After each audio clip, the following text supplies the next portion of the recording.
What is up, everybody? This is Vince Miller. Thank you so much for joining me for a little study, short study in God's Word. I want to give a shout out today to Andrew Leck from Rosehill, Kansas. Thank you, Andrew, for supporting us and your partnership in the gospel with us. Your generosity is appreciated.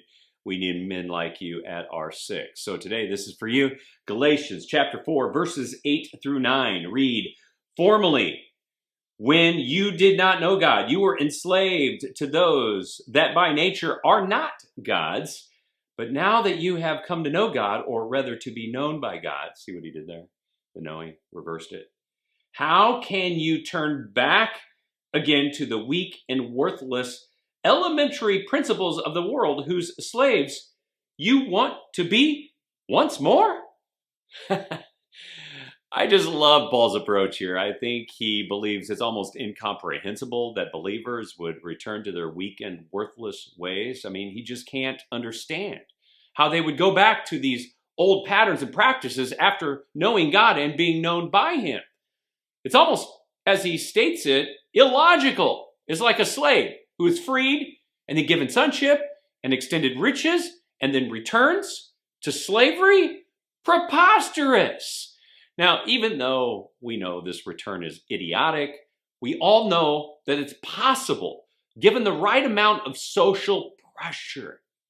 This is because our social environments play a significant role in what we believe. Constant exposure to woke ideas and images and messages are actually going to eventually affect us. For example, if you're a recovering addict who is only spending time with users and abusers, there is a pressure to conform that will eventually trigger those old patterns in your life. Or if you're working in corporate America and are constantly being conditioned by ideologies and agendas and training and programs that promote or even oppose your faith, you are going to eventually buy into them. Eventually, you're going to be influenced by those around you because you can only hold the line so long before their attitudes and behaviors sway you. And immersing yourself in social environments where ungodly things and principles are being taught and even celebrated makes it increasingly challenging to resist their influence. The constant barrage of contrary messages is eventually going to erode your resolve and weaken your commitment to the gospel truth. And then you're going to cave, which is what the believers in the region of Galatia have done right here. They bought the woke lie. They sold themselves out to the former ways. And this is why believers need to do two things, two imperative things that you need to do.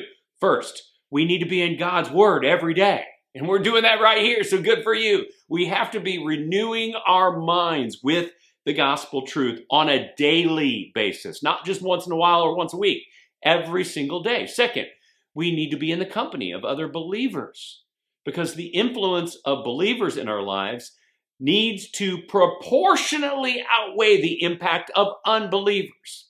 Now, for some, this may mean getting more involved in your local church or joining a small group or being in brotherhood, whatever it may mean. But it may also mean breaking free from some of the social environments and relationships that are affecting you.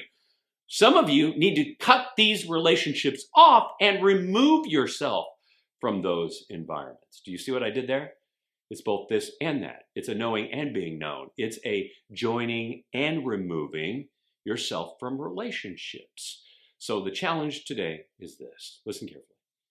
Change your environment before your environment changes you. I love you guys. I pray this has blessed you. If it has, share it with someone else. And I'll see you right back here again tomorrow.